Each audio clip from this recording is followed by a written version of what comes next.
ഇന്ന് ഈശോ ഒരു ശക്തമായ സന്ദേശം ഇന്ന് പ്രാർത്ഥനയിൽ ഞാൻ ഇരുന്നപ്പോഴും കുർബാന അടുപ്പിച്ചെന്ന് പ്രാർത്ഥനപ്പോൾ കാണിച്ചു തന്നു. ഈ കൂട്ടായ്മയിൽ ദൈവം ഇന്ന് വലിയ അടയാളങ്ങൾ പ്രവർത്തിക്കുമെന്ന് പറഞ്ഞിട്ടുണ്ട്. കർത്താവിന്റെ വലിയ സാന്നിധ്യം ഈ കൂട്ടായ്മയിൽ ഒരുപാട് ബന്ധനങ്ങൾ അഴിയും എന്ന് ഈശോ എനിക്ക് ഉറപ്പ് തന്നിട്ടുണ്ട്. സർവ്വത്തിൽ പറഞ്ഞ ഹല്ലേലൂയ. ചിലർക്ക് ഈ ബന്ധനങ്ങൾ കാരണം ഇതാണ്. ബന്ധനങ്ങൾ വാക്ക് ഉപയോഗിക്കുമ്പോൾ സൂക്ഷിച്ചു കൊണ്ട് ചുമ്മാ വെറുതെ കയറി നമ്മൾ ബന്ധനമാണ് ബോണ്ടേജ് നമ്മൾ പറയരുത്. അത് തെറ്റാണ്. എല്ലാത്തിനും കയറി പറയാം. പക്ഷെ ഇതാണ് തിന്മ പെരുകുന്ന സ്ഥലങ്ങൾ, പാപം പെരുകുന്ന സ്ഥലങ്ങൾ, അശുദ്ധി പെരുകുന്ന സ്ഥലങ്ങളിൽ കടന്നു വരുന്നൊരു ദർശനാവസ്ഥ ചില കുടുംബങ്ങളിൽ കാണുന്നത് ഭയങ്കര ശക്തമാണ്.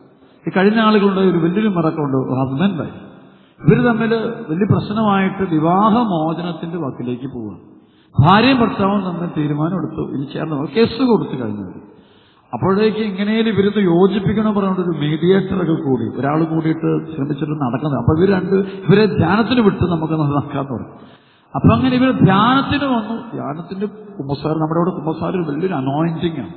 ഒരു 10-50 അച്ഛന്മാര് 600 പേർക്ക് 4 മണിക്കൂർ കുമ്പസാരിപ്പിക്കും. അങ്ങനെ ശരിക്കും ഒരു അരമണിക്കൂർ 1 മണിക്കൂറൊക്കെ കുമ്പസാരമൊക്കെ ചില ആൾക്കാർ നടത്തും. അപ്പൊ അങ്ങനെ കുമ്പസാരമൊക്കെ നടത്തി നന്നായിട്ട് ആള് ഹോളികൾ.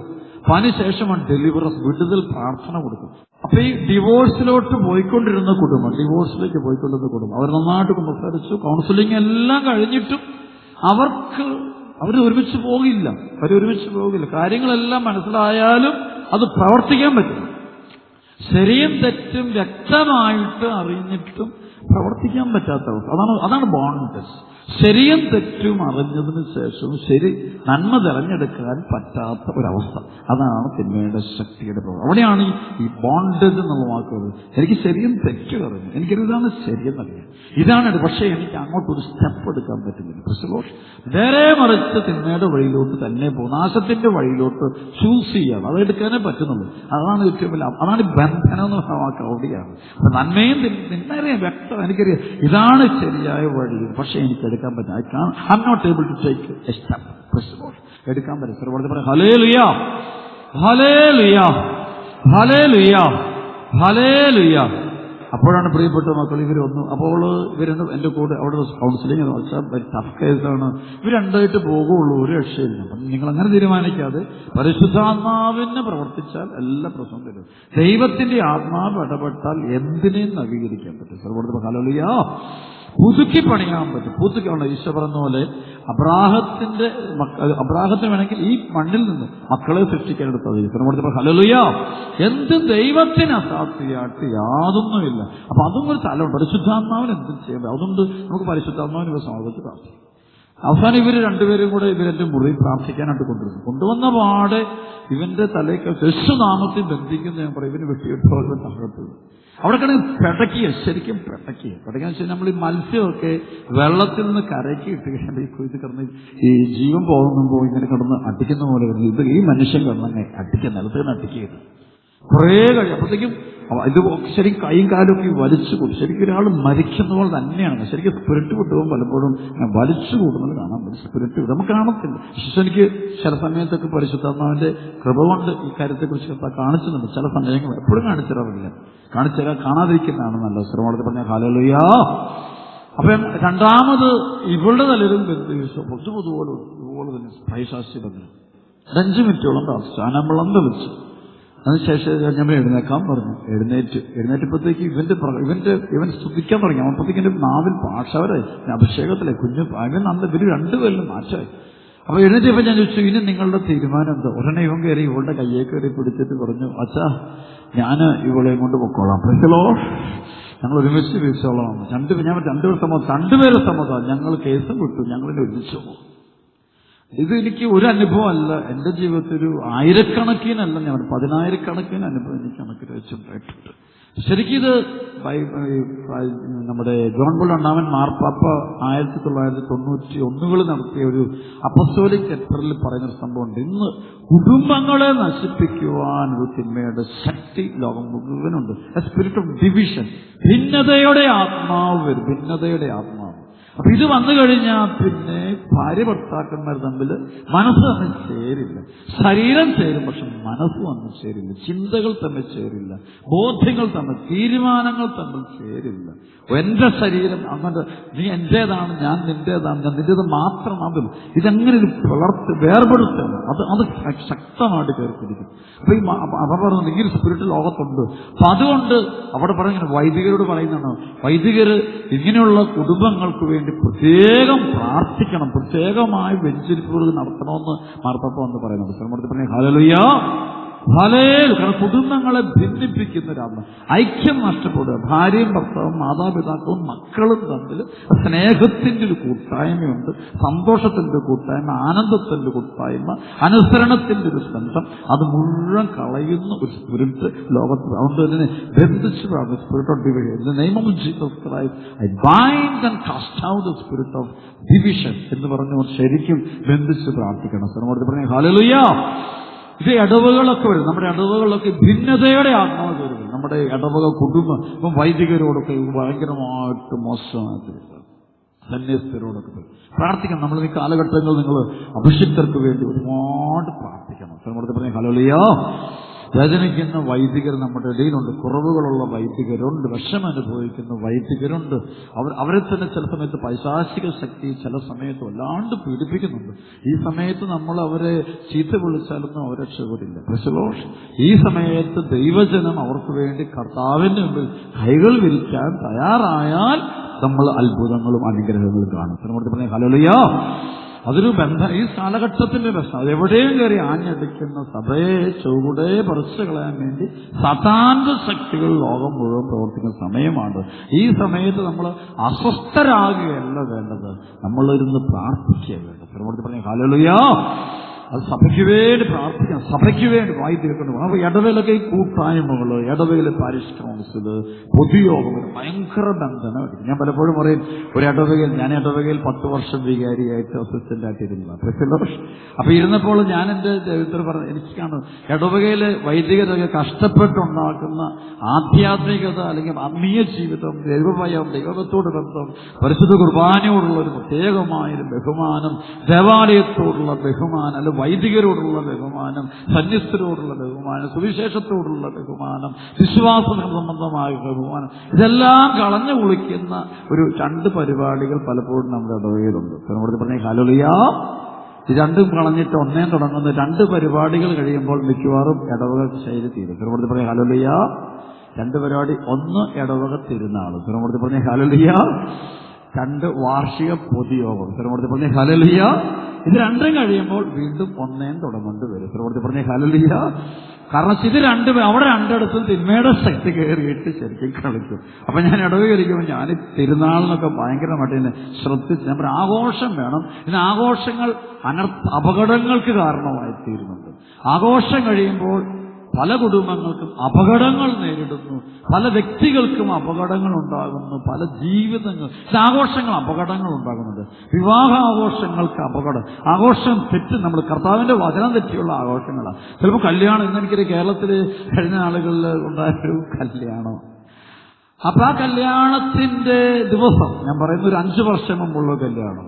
കല്യാണത്തിന് ഉച്ചയൂണിന് ഒരു കൊടുത്ത ഭക്ഷണം, പൊതുജനത്തിന് കൊടുത്ത ഭക്ഷണത്തിന്റെ ചെലവ് 34 ലക്ഷം രൂപയാണ്. ഒരു 4000 പേർക്ക് 5000 പേർക്കുള്ള ഫുഡ് കൊടുത്തുള്ളൂ. 35 ലക്ഷം രൂപയുടെ ഫുഡ്. മെത്രാന്മാരുണ്ടായിരുന്നു, അച്ഛന്മാരുണ്ടായിരുന്നു, കേരളത്തിലെ ധ്യാനപുരുഷന്മാരും ഉണ്ടായിരുന്നു. എല്ലാവരും കൂടെ നടത്തിയ ആർഭാടമായ ഒരു കല്യാണമാണ്. അത് ഡൈവോഴ്സായി കേട്ടോ, ദൈവാനുഗ്രഹമുണ്ട്. പറഞ്ഞ ഹല്ലേലൂയ. പറഞ്ഞ ഹല്ലേലൂയ. 2 വലിയ കാലവും മുന്നോട്ട് പോയില്ല. ആ കേസ് എന്റെ അടുത്താണ് പോകുന്നത്. ഞാനാണ് അതിനകത്ത് ഇടപെട്ടത്. വല്ലാത്തൊരു പ്രശ്നമാണ്. കാരണം ആ പോക്ക് പോകുന്നു കാണുമ്പോൾ അറിയാം, ഇത് തകരാനുള്ളൊരു പോക്കാണ്. പറഞ്ഞ യേശുവേ നന്ദി. ഇതെല്ലാവരും വിവാഹത്തിന്റെ ദിവസം വലിയ ടെലിവിഷനും പരിപാടിയും വലിയ വീഡിയോസും പരിപാടിയൊക്കെ എടുക്കും. എന്നൊക്കെ എന്റെ പത്രത്തിന്റെ കാര്യം പഠിച്ചിരിക്കുന്നല്ല. പറഞ്ഞ ഹല്ലേലൂയ. എന്റെ പത്രത്തിന് ഞാൻ വീഡിയോ എടുത്തില്ല. യേശുവേ നന്ദി. ഇത് എനിക്ക് താല്പര്യമില്ല. കാരണം എനിക്ക് താല്പര്യമില്ലാതിരുന്ന ഇങ്ങനെ ഞാൻ പറയുന്നത് താല്പര്യമില്ല. എനിക്ക് നിങ്ങളുടെ സംഭവം താല്പര്യമില്ല. കാരണം മറ്റൊന്നുമല്ല, ഈ മെത്രാൻ എന്റെ തലയിൽ കൈവച്ച് പരിശുദ്ധാത്മാവേ ഈ ദാസനിൽ ഇറങ്ങി പ്രവർത്തിച്ച് പൗരോഹിത്യത്തിന്റെ വരദാന കൃപകൾ കൊടുക്കണമെന്ന് പ്രാർത്ഥിക്കുന്ന സമയത്ത് പരിശുദ്ധാത്മാവ് എഴുതുന്ന ഒരു സഭയാണ്. അപ്പൊ ആ സമയത്ത് പരിശുദ്ധാത്മാവിനെ എനിക്ക് കിട്ടണമെന്നുണ്ടെങ്കിൽ ഞാൻ വേറെ എല്ലാ വിചാരവും വിട്ടിട്ട് ഞാൻ അങ്ങോട്ട് മാത്രമായിരിക്കണം എന്റെ ചിന്തയും എന്റെ ഹൃദയവും എന്റെ മനസ്സും. വേറെ പല വിചാരങ്ങൾ കയറി വരാൻ പാടില്ല. ഈ ചിലപ്പോൾ ഈ ക്യാമറയും സംഭവം വരുമുണ്ടല്ലോ, നമ്മുടെ ശ്രദ്ധ മാറിപ്പോകും. ഹല്ലേലൂയ. നമ്മുടെ മൈൻഡ് മാറിപ്പോകും. നമ്മൾ ചിലപ്പോൾ അവന് വേണ്ടിയായിരിക്കും ഈ പരിപാടിയെല്ലാം ചെയ്യുന്നത്. പറഞ്ഞ ഹല്ലേലൂയ. ഇതൊരു അഭിനയമായിട്ട് ഇതങ്ങ് മാറി, ഇത് നാടകമായിട്ട് ഈ പരിപാടി മാറുമെന്ന് എനിക്ക്. അപ്പോൾ ഞാനിത് ബ്ലോക്ക് ചെയ്തു. അപ്പൊ വീട്ടുകാരെ സംബന്ധിച്ച് പ്രസ്റ്റീജാണല്ലോ ഏറ്റവും വലിയ പ്രശ്നം. ഹല്ലേലൂയ. പ്രസ്റ്റീജാണ്. ഇതൊന്നും ഇല്ലെങ്കിൽ എന്തോ കുറവായിട്ടാണല്ലോ നമ്മുടെ സമൂഹം കാണുന്നത്. അപ്പൊ അതുകൊണ്ട് വീട്ടുകാരെ സമ്മതിച്ചില്ല. അവർ ക്യാമറ കഷ്ടിച്ച് ക്യാമറ വെച്ചേ പറ്റുള്ളൂ. അപ്പൊ ഞാൻ പറഞ്ഞു, അവസാനം എന്റെ കൺട്രോളിൽ നിന്ന് പോയി, അവസാനം അവരുടെ കൺട്രോളിലായിരുന്നു. കുഴപ്പമില്ല, ദൈവം എന്റെ കൂടെയായിരുന്നു. പറഞ്ഞ ഹല്ലേലൂയ. അതായത് എന്റെ പട്ടത്തിന്റെ ഫോട്ടോ എടുക്കാൻ വേണ്ടി വന്നവൻ നല്ല പുത്തൻ ക്യാമറയായിട്ടാണ് വന്നത്.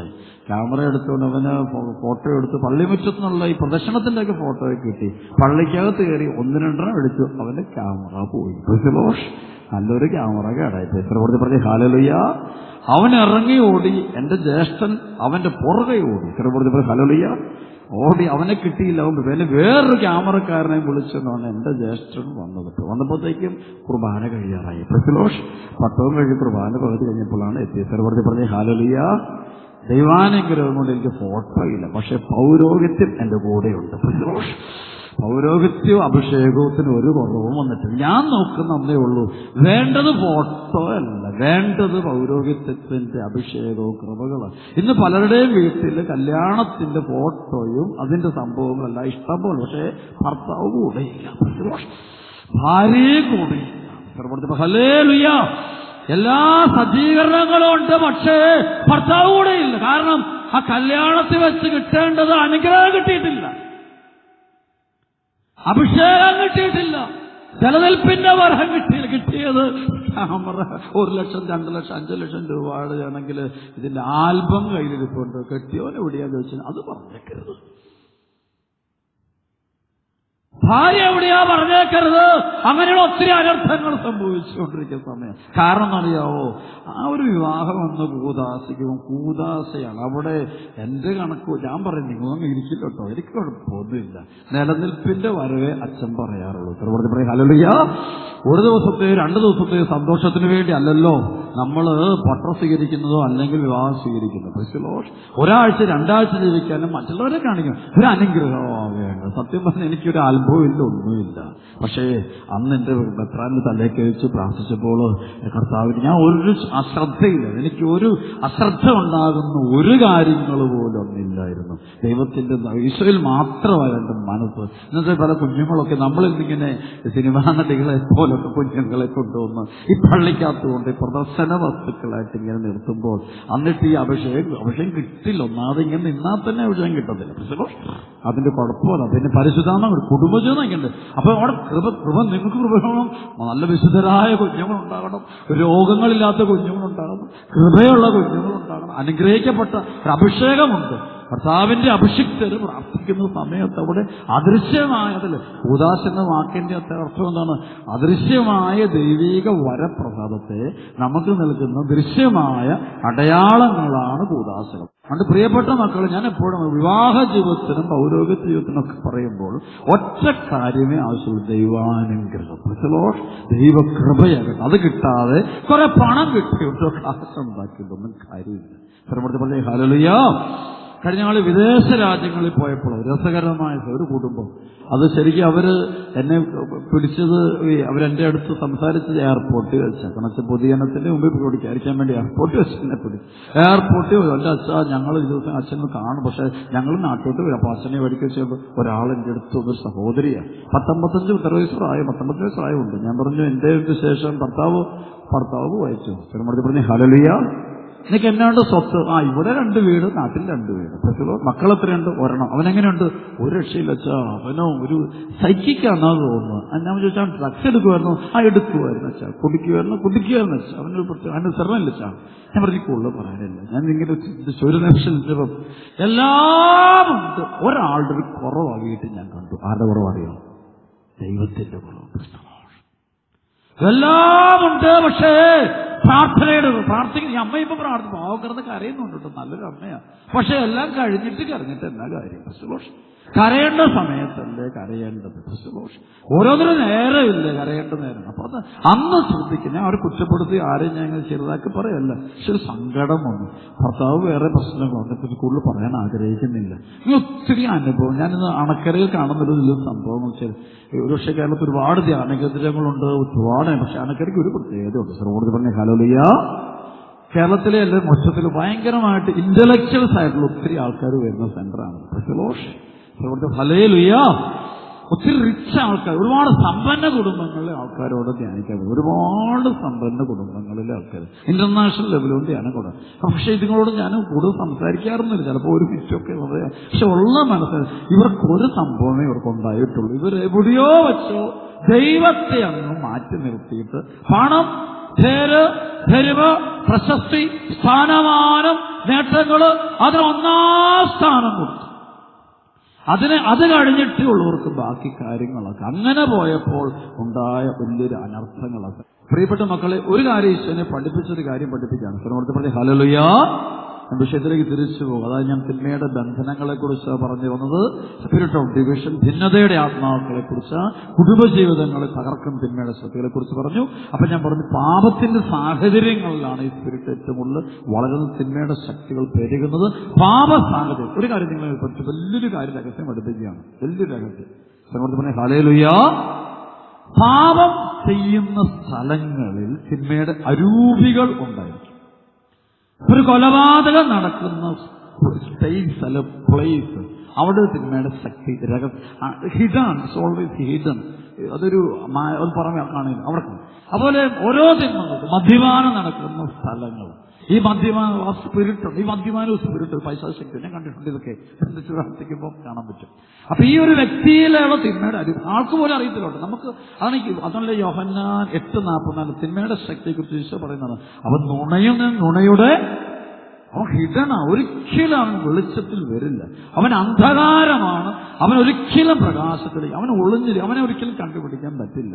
മനുഷ്യ അതാണ് ഏറ്റവും വലിയ. അവനെ കണ്ടുപിടിക്കുക പരിശുദ്ധാത്മാവനല്ലാതെ ലോകത്തിലുള്ള ഒരു ബുദ്ധിശാലികൾക്കോ ആർക്കും അതിന്റെ പ്രവർത്തനം കണ്ടുപിടിക്കാൻ പരിശുദ്ധാത്മാവനല്ലാതെ ഒരു വിദ്യാഭ്യാസത്തിനോ ഒരു കാര്യത്തിനോ അവന്റെ പ്രവർത്തനം കണ്ടുപിടിക്കാൻ അത് പരിശുദ്ധാത്മാവന് മാത്രമേ അത് പറ്റുള്ളൂ. ഞാൻ കാണാറുണ്ട് ഇന്ന് കേരളത്തിലെ വലിയ പല കുടുംബങ്ങളുടെ ചുവട് തീർന്നുകൊണ്ടിരിക്കുകയാണ്. തീരാൻ ഇനി ഒന്നുമില്ല. മിക്കവാറും ഇവരുടെ ഇപ്പോൾ ഉള്ള കാരണവന്മാരുടെ കാലഘട്ടം കഴിയുമ്പോൾ ഇവിടെ മക്കളായിട്ട് ഇത് കൊണ്ടുപോകുമെന്ന് എനിക്ക് തോന്നുന്നില്ല. ഈ കുടുംബങ്ങളിലെ പല മക്കൾക്ക് ദൈവവിശ്വാസം നഷ്ടപ്പെട്ടു പോയി, പ്രാർത്ഥനയുടെ ചൈതന്യം നഷ്ടപ്പെട്ടു പോയി. ദൈവമെന്ന ആളുണ്ടോ എന്ന് അവർ അപ്പനോട് അമ്മയോട് ചോദിക്കുക. സന്ധ്യാപ്രാർത്ഥനയോട് അവർക്ക് താല്പര്യം നഷ്ടപ്പെട്ടു പോയി. കുമ്പസാര കുർബാനയോട് താല്പര്യം നഷ്ടപ്പെട്ടു പോകുന്നു. അവരെ വിശ്വാസത്തിൽ നിന്ന് അകന്നു പോകുന്നു. ഒറ്റ ചോദ്യം എന്റെ മാതാപിതാക്കൾ, അതിതാണ് നിങ്ങളുടെ മക്കളെങ്കിൽ ഈ സമ്പാദിച്ചെല്ലാം ആർക്കു വേണ്ടിയോ?